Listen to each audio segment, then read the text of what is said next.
My brothers and sisters, tomorrow is the Derby of Doom.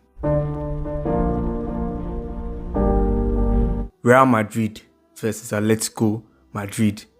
This game, this game might just decide the La Liga title. Real Madrid need to win this game. They do not need a draw, they need a win.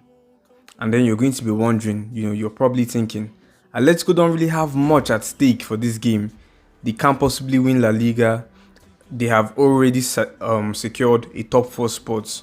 So definitely, maybe they might just be a little bit, what's the word?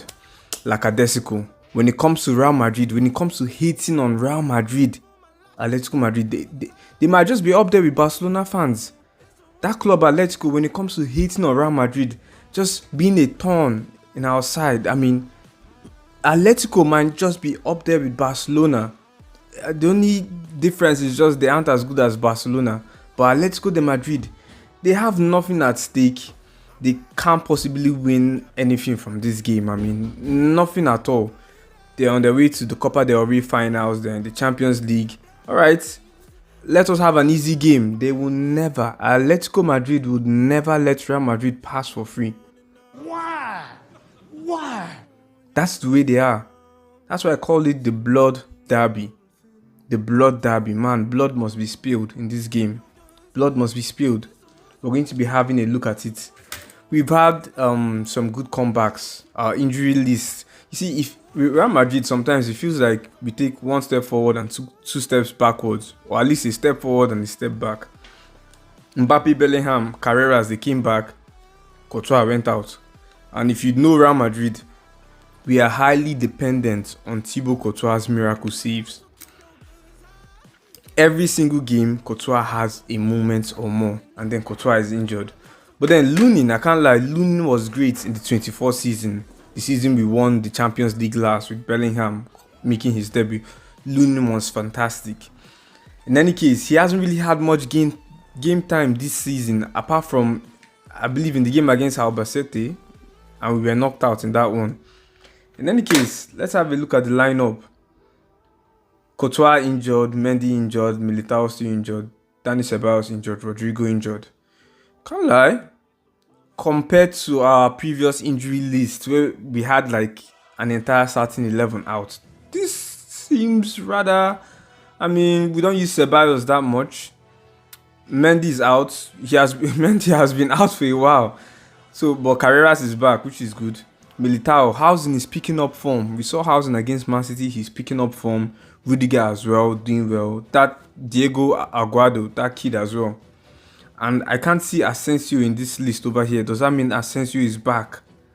I'm not too sure, but neither am I too sure of him being back.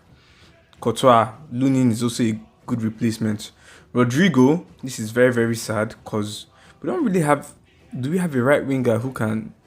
Nah, we don't have that. We don't have any direct replacement for Rodrigo. We do not have Mastan Tuono, but Mastan isn't that good, to be honest. At least so far, he hasn't been that good. For Atletico, Yannick Black is out, Pablo Barrios. Alright, not too many injuries for them.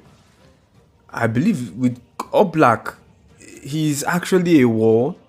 I mean, whenever we face Atletico, Oblak usually saves them a lot. With him being out, it could be promising for us. It could be very promising. Now, for the starting 11, I'm going to predict Brahim Diaz goes back to the bench. Mbappe is going to start that game. Mbappe will most likely start the game. Then as for the midfield, Valverde, Pitaj, Tchouaméni, Camavinga.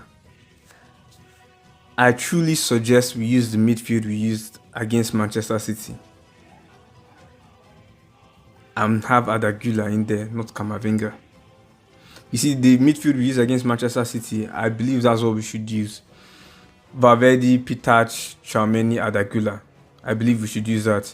Vini, Mbappe up front. Then left back, Carreras definitely. Housen, Rudiger. For this game against Atleti, I think Trent would serve. Then again, he might not serve because I remember the first El Derby, the one Atletico massacred us. I mean, they brutalized us. Was 5-2. We conceded so many goals from crosses. 5 goals and I believe 4 of them came from crosses. So perhaps we actually need Carvajal to start in this kind of game to potentially stop the crossers. Who knows? I mean, if you can't mark the man scoring from the headers, you mark the man who is, delivering the crosses and that. In any case, on the table now, this is why I say we absolutely need to win this game. Now, having a look at this, when you have a look at the points now, from my calculations, that's hang on. Is that 4 points behind Barcelona? Oh yes, we are currently 4 points behind Barcelona. If we lose this game, Barcelona, they are definitely... Will they beat Rayo? They face Rayo at home, so let's imagine they would beat Rayo. If we lose this game, we would potentially be 7 points behind Barcelona. And that would be very, very difficult, if not impossible to catch. Then again, right after us in La Liga, Atletico Madrid, they go on, okay, they have Sevilla, I believe. Then they face Barcelona in La Liga, which is good for us. And they face Barcelona at home in La Liga, so that's quite good for us. But still, you don't want the 7 points gap between you and Barcelona. We cannot do that. We can't afford to do that, to be honest. Head to head, Real Madrid versus Atletico Madrid in La Liga. We haven't beaten them at home since 2021. We haven't beaten Atletico de Madrid at home since 2021 in La Liga though. In La Liga. Damn, it's a bad record if you ask me. It's a rather bad record. Damn, is this us? Damn it. I mean, we beat them away from home, which is nice. But then at home, we should be able to deliver a result against Atletico. This is bad. Hopefully, this time around, the change comes on.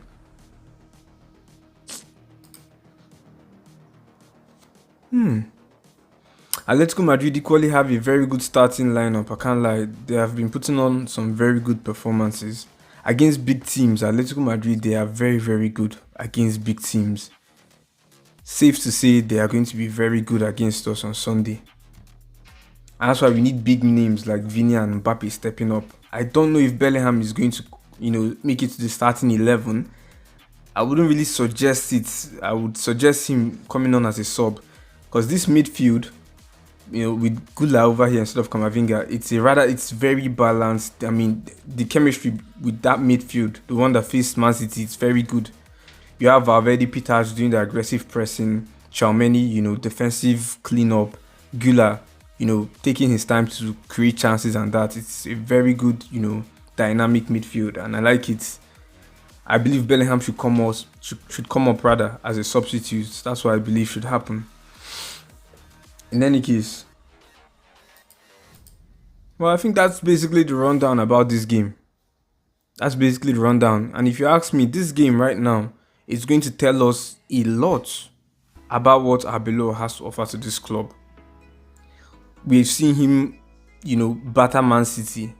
Man City, a dominant side. They like to have a lot of possession. You've seen Arbeloa, very good against them. How is he going to perform against Atletico de Madrid? Atletico Madrid, they don't really care much for possession. They will catch you on the break and they will score goals. How is Arbeloa going to handle this? That's what this match is going to tell us. A big team should be able to play against teams that like possession and teams that do not like possession. A big team should be able to do that. We're going to find out on Sunday. Down in the comment section, let me know your score predictions. Down in the comment section. Catch you guys later.